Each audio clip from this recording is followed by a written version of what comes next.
सम्माननीय नरेंद्र मेहता जी का। उन्होंने कुछ पत्र और कुछ प्रूफ के साथ आज एक वीडियो आम जनता के सामने पेश किया है, जिसमें उन्होंने जिक्र किया है इस ब्रिज का, जो वाटर लेक ब्रिज है, जो तमाशा बना था बहुत दिनों से। आए दिन कोई ना कोई जाके नरेंद्र मेहता, भारतीय जनता पार्टी ये कर दिया, वो कर दिया, ये खा लिया, वो खा लिया, इसका जिम्मेदार कौन, उसका जिम्मेदार कौन। आज क्या है? आज साफ साफ नरेंद्र मेहता जी ने अपने वीडियो के माध्यम से बताया है कि इस ब्रिज को बनाने के पीछे, इस ब्रिज की डिजाइन को पास करवाने के पीछे, पूरी तरह से कॉन्ट्रैक्टर को सुरक्षित रखने के पीछे किसका हाथ है? तो हमारे परिवहन मंत्री माननीय प्रताप शर्मा जी। मीरा भाईंदर के पहले रह चुके वरिष्ठ पत्रकार और अभी भारतीय जनता पार्टी के प्रवक्ता बने श्री भरत मिश्रा जी ने एक वीडियो जारी करते हुए आदरणीय महाराष्ट्र के परिवहन मंत्री और इस क्षेत्र के लाडले कार्य सम्राट चौथी बार चुन करके आए हुए विधायक श्री प्रताप शर्मा जी के ऊपर टीका करते हुए राजीनामा मांग रहे हैं।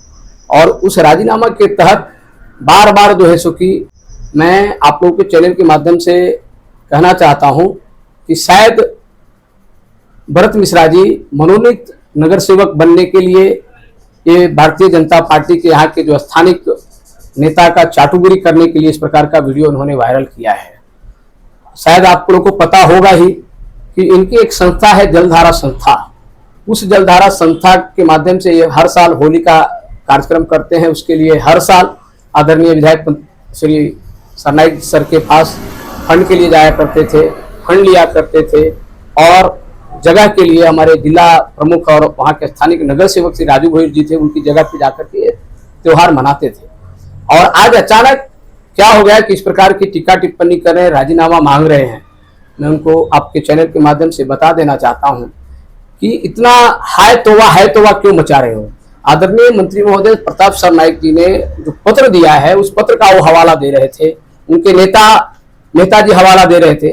तो उस पत्र में उन्होंने स्पष्ट लिखा है कि जिसके ऊपर जो दोषी होगा, जो इस पे ठप्पा होगा, जिसके ऊपर कार्रवाई जो है सो कि MMRDA के अधिकारी करे, इसमें जो भी सम्मिलित हो, क्वालिटी के ऊपर हो या तो क्वांटिटी के ऊपर हो।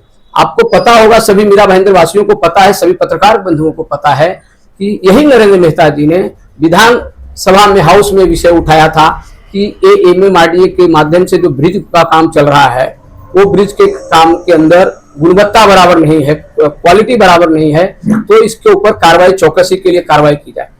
तो चौकसी के लिए कार्रवाई की जाए तो आज सरनाईक साहब ने उसी वक्त विषय के ऊपर लेटर दिया है, तो आज हाय तोबा हल्ला क्यों मचा रहे हैं? होने दीजिए इंक्वायरी। दूसरी तरफ से ये कह रहे थे कि ये प्रपोजल जो है हमारा था और आज कह रहे हैं कि इसका जो भी गड़बड़ हुआ है इसका सब सूत्रधार सरनाईक साहब है। राज्य में आपके ही मुख्यमंत्री है आज के डेट में, सरनाईक साहब ने इंक्वायरी करने को दिया MMRDA कि भले मंत्री आदरणीय उप मुख्यमंत्री एकनाथ शिंदे साहब है, लेकिन उसके ऊपर मुख्यमंत्री चौकसी होकर के बाहर आने दीजिए। लेकिन MMRDA के अधिकारी जिस दिन आप उसका उद्घाटन कर रहे थे नारियल फोड़ करके, महापौर को लेकर के और सभी अधिकारियों के गैर मौजूदगी में, इससे साफ जाहिर होता है कि आप जो है सिर्फ और सिर्फ क्रेडिट लेने के लिए इस पुल का आपने उद्घाटन किया है। वहां पे एक भी MMRDA के अधिकारी मौजूद नहीं थे, महानगर पालिका के एक भी अधिकारी मौजूद नहीं थे। रहा दूसरा कि मनसे ने, हमारे संदीप मनसे के यहाँ के जो जिला प्रमुख है श्री संदीप राणे जी ने 48 घंटे का अल्टीमेटम दिया था। उसके बाद अल्टीमेटम के डर से शायद इन्होंने उद्घाटन किया, लेकिन उद्घाटन न कर करके MMRDA के अधिकारियों को बोल करके ब्रिज खुला करने के लिए यदि वो सूचित किए होते तो बहुत ही बेहतर होता था। उनके नेता जन कहते हैं कि भाई ठेकेदारों से पैसा लेते हैं। मैं आपके चैनल के माध्यम से बता देना चाहता हूं कि मैं चैलेंज करता हूं, सरनाईक साहब को चैलेंज मत करिए। चैलेंज करने के कारण ही आप 2019 में घर पे बैठ गए थे और प्रताप सरनाईक जी को चैलेंज करने की आप में हैसियत नहीं, आपकी औकात भी नहीं है। क्योंकि यदि कभी बोलते हैं उनके नेता कि ये नाके का मंत्री है, आपको पता होगा कि यदि ये नाके का मंत्री होते तो एक बार नहीं, 2 बार नहीं, 3 बार नहीं, 4 बार यहाँ की जनता जनार्दन ने चुन करके दिया और आपको जैसे कि दूसरी बार घर पे बिठा दिया। और अभी भी जो आप चुन करके आए ना, आपकी काबिलियत के ऊपर आपने नहीं आया है। एक तरफ से देखिए श्री प्रताप जी सरनाईक जी के चुनाव प्रचार में कोई भी महाराष्ट्र का नेता नहीं था। लोगों ने, जनता जनार्दन ने अपने दिल से मतदान किया और एक तरफ से यही नेताजी के चुनाव के लिए पूरे देश के मुख्यमंत्री आए। जिस राज्य में मुख्यमंत्री जो उनका बीजेपी का नहीं था, तो वहां का उप मुख्यमंत्री आए। लास्ट में वो भी नहीं हुआ तो योगी जी को ला करके बटो और कटो का नारा देकर के चुनाव लड़े। आपको लोगों ने मतदान नहीं किया है। 5 साल पहले जो यहाँ की विधायिका थी, उन्होंने काम नहीं किया, उसका एंटी कैपेसिटी जो वोट होता है उसके आधार पर आप जीत करके आए हैं। इसलिए मैं उनको आपके चैनल के माध्यम से कहना चाहता हूं कि इस प्रकार का बकवास करना बंद करें। इस शहर को प्रताप सरनाईक की क्या ला करके दे रहे हैं, कुछ आप भी ला कर देने की कोशिश करिए। हर काम को बोलेंगे मैं, मतलब प्रताप सरनाईक जी ने किस शहर के लिए कुछ काम ही नहीं किया। तो इस प्रकार की निंदा करने वाले के लिए मेरा चेतावनी है। और खास करके भरत मिश्रा जी को कहूंगा, भरत मिश्रा जी, इस प्रकार की चाटुकरी करने के पहले आपको सोचना चाहिए कि मैं किस व्यक्ति के ऊपर टीका टिप्पणी कर रहा हूं। आपकी लायकी है क्या सरनाईक जी के ऊपर टीका टिप्पणी करने की? आप अपने दायरे में रहो। ये तो शिव सैनिक जिस दिन उठेंगे ना, तो एक को गली में घूमना भारी पड़ जाएगा। क्योंकि बार बार इस शहर के एक माननीय मंत्री को, आमदार से होकर मंत्री बने, उनके ऊपर टीका टिप्पणी करते हो। अरे कहां कर गए मीरा भाईंदर, अली बाबा 78 चोर हो गए। आपको बता दूं कि इनके कामों में और कथनी में और करनी में बहुत ही फर्क है। आपको एक ताजा उदाहरण देता हूं। हमारे इधर हिंदी हाई स्कूल, इतनी बड़ी हिंदी भाषियों ने मतदान किया है भारतीय जनता पार्टी के आमदार को, महापौर को, भारतीय जनता पार्टी के नगर सेवकों को। उन्होंने, मेहता जी ने कहा 367 नंबर आरक्षण की एक खेल का मैदान उनको पता नहीं। वो खेल का मैदान नहीं है, वो स्कूल रिजर्वेशन प्लॉट है। 10 गुंठा जमीन है, 10,000 फुट जमीन है। स्कूल का रिजर्वेशन में 4 गुना FSI मिलती है, 40,000 फुट का। आपको बता देना चाहता हूं कि इससे ही कम एरिया में मासाचापाड़ा में स्कूल बना, डाचकुलपाड़ा में बना, और दूसरा स्कूल डाचकुलपाड़ा में 3 गुंठा महापालिका जमीन मालिक से जमीन खरीद करके बना रही है। तो यहां तो 10 गुंठा जमीन है। तो वहां पे इन्होंने ठहराव क्या किया कि उसको रद्द किया जाए और वाचनालय बनाया जाए या तो आरोग्य केंद्र बनाया जाए। उनको पता है या नहीं, मीरा भाईंदर में राज्य सरकार के स्कीम के माध्यम से पूरी एरिया में 6 से 7 दवाखाना तो हमने खाली प्रभाग 14 में करके लिया मंत्री महोदय जी के माध्यम से।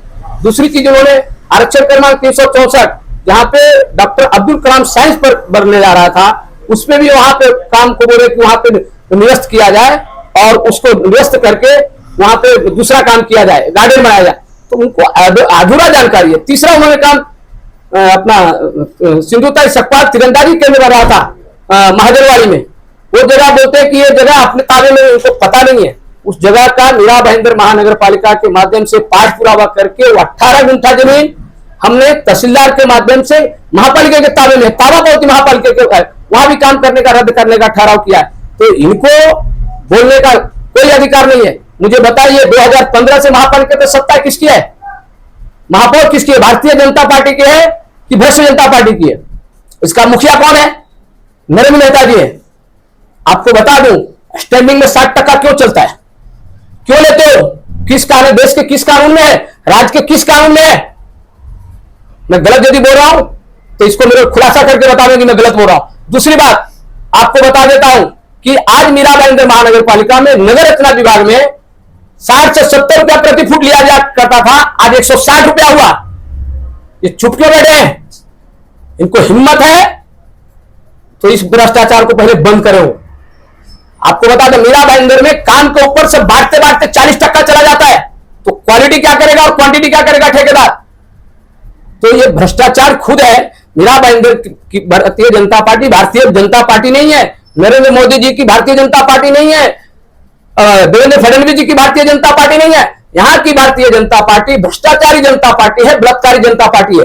इनके पार्टी में दर्जनों बलात्कारी नगर सेवक है, पदाधिकारी इनका मुखिया इसके अंदर संलिप्त है। तो इस प्रकार का इनको कोई नैतिक अधिकार नहीं हमारे मंत्री महोदय जी को ऊपर टीका टिप्पणी करने के लिए। मैं कह रहा हूं आपके चैनल के माध्यम से, आप क्या चैलेंज दोगे सरनाईक साहब को, आह्वान करोगे? आपने नाट्यगृह के ऊपर चैलेंज किया था, लेकिन उन्हें बना करके बताया। आपने बाला साहब ठाकरे का रोकने के लिए आपने चैलेंज किया था, वो भी करके बताए। यहाँ पे मेट्रो लाने का काम आपको तो मैंने किया। आप जब भी विधायक भी नहीं थे तभी इनका आंदोलन किया था सरनाईक। सूर्या डैम के पानी के लिए किए थे। सूर्या डैम का 4 साल में देंगे, आपने 2014 में घोषणा किया था मंच पे। आज क्या हुई, ये 500 करोड़ रुपया अंतर्गत पाइपलाइन के लिए यदि निधि सरनाईक साहब नहीं लाए होते तो ये सूर्या डैम और 4-5 साल का पानी नहीं मिल पाता था। तो इस प्रकार का विकास पुरुष काम करने वाले के ऊपर टीका टिप्पणी करना, और भरत मिश्रा जी के मैं खास करके कहूंगा, आपको शायद पता है या नहीं पता है, एक मराठी आमदार होने के बावजूद भी यहाँ के स्थानिक आमदार ने उत्तर भारतीय भवन बनाने के लिए पिछली बार जो ये थे आमदार, तो इन्होंने घोषणा की थी। पिछले 5 साल पहले जो आमदार रहे विधायिका रहे उसने उन्होंने घोषणा, किन्होंने नहीं किया, लेकिन 40 से 45 करोड़ रुपया की लागत से निधि ला करके वहां पे उत्तर भारतीय भवन बनाने का काम प्रताप सरनाईक जी ने किया है। तो किस प्रकार से आप उनके ऊपर टिक्का टिप्पणी करते हो? मराठी में कहावत है, दूसरे बगाईचे वाकून आपने ठेवाई थी झाकून। इस प्रकार की पद्धति जो है छोड़ दे। भारतीय जनता पार्टी के जो लोग हैं वो इस प्रकार का टिक्का टिप्पणी नहीं करते। ये भ्रष्टाचारी जनता पार्टी और बलात्कारी जनता पार्टी के जो लोग हैं, मीरा भाईंदर के लोग, इस प्रकार का टिप्पणी करते हैं। उनको आपके चैनल के माध्यम से मैं कहना यही चाहूंगा कि कृपया आप यहाँ के आमदार चुन करके, आपके 78 नगर सेवक चुन के आए तो इस क्षेत्र का विकास करिए, हर काम में विकास में बाधा लाने का काम करें। आप आज देखिए पानी की बात करते हैं, नाले सफाई ना, एक ही नारायण सिंह गणेश डेवलपर्स किसका पार्टनर है आप पता करिए। आज के सत्ते में बैठे उप महापौर का पार्टनर है नारायण सिंह, इसी को 25 साल 20 साल तक ठेका मिल रहा है नाला सफाई का। क्या मीरा भाईंदर में कोई दूसरा ठेकेदार नहीं है? पहली बारिश में ही हाय तोबा मच गया, इनके ही नगर सेवक चिल्ला रहे कि घर में पानी भर रही है। तो क्या बात करते हैं कमीशन खोरी की, ठेकेदार से पैसा लेने की। मैं आज वापस कहता हूं, इनमें हिम्मत है इन नगर सेवकों में, इनके पदाधिकारियों में, तो नेता को जाकर अपने सवाल करो कि 60% स्टैंडिंग किसको जाती है, महापौर पर 3% किसको जाती है, 160 रुपया फुट के पीछे बिल्डरों से क्यों नहीं जाती है? ये भ्रष्टाचार बंद करके बता रहे, फिर मैं उसकी माफी मांगने के लिए तैयार हूं। लेकिन इस प्रकार की बातें नहीं करने का और काम नहीं करने का, फालतू बातें करने का, तो आज आपके चैनल के माध्यम से लास्ट चेतावनी देता हूं कि ये बंद करो, नहीं तो शिवसेना जिस दिन उतरेगी मैदान में ना तो आपका मुंह बंद हो जाएगा। कितना भ्रष्टाचार किए हो आप महापौर से रह करके आमदार रहते भर में, कि पूरा मीरा भाईंदर में खाली भ्रष्टाचार का ही बोलबाला है। लेकिन मीरा भाईंदर की जनता को ये, इसके पीछे लोगों को रस नहीं है, इसके ऊपर किसी को सोच नहीं है। लोगों की सोच है कि मीरा भाईंदर का विकास किस तरह से हो, रास्ता कैसे मिले, पानी 24 घंटा कैसे मिले, हॉस्पिटल की। आप इतने स्कूल तो बना लिए, आपने क्लब तो बना लिए, आपको महापौर 2015 से रहे, आप आमदार रहे, मीरा भाईंदर में एक भी कॉलेज है क्या? सरकारी कॉलेज क्यों नहीं है भैया? स्कूल क्यों नहीं है? इसके बारे में कभी आपने सोचा? आपको लोगों ने 15 से लेकर करके 22 तक के दी। बीच में इनके नेता ढोल बजा रहे, ढोल बजाए। तो जब भी ढोले यहाँ के आयुक्त थे तो बॉडी किसकी थी? भारतीय जनता पार्टी की बॉडी थी ना, कि ये भ्रष्टाचारी जनता पार्टी की बॉडी थी। तो वहां महापौर किसका था? इनका ही था। तो ऐसा है कि बिल्ली दूध पी रही थी और मालिक देख रहा था। अधिकारी लोग भ्रष्टाचार कर रहे थे और इनके जो महापौर, उप महापौर, नगर सेवक, स्टैंडिंग के सभापति सब देख रहे थे। इसका अर्थ है कि इनको भी उन लोगों अधिकारियों के माध्यम से मलाई मिलते रहा है, आज भी मलाई मिलता है, इसलिए चुप है।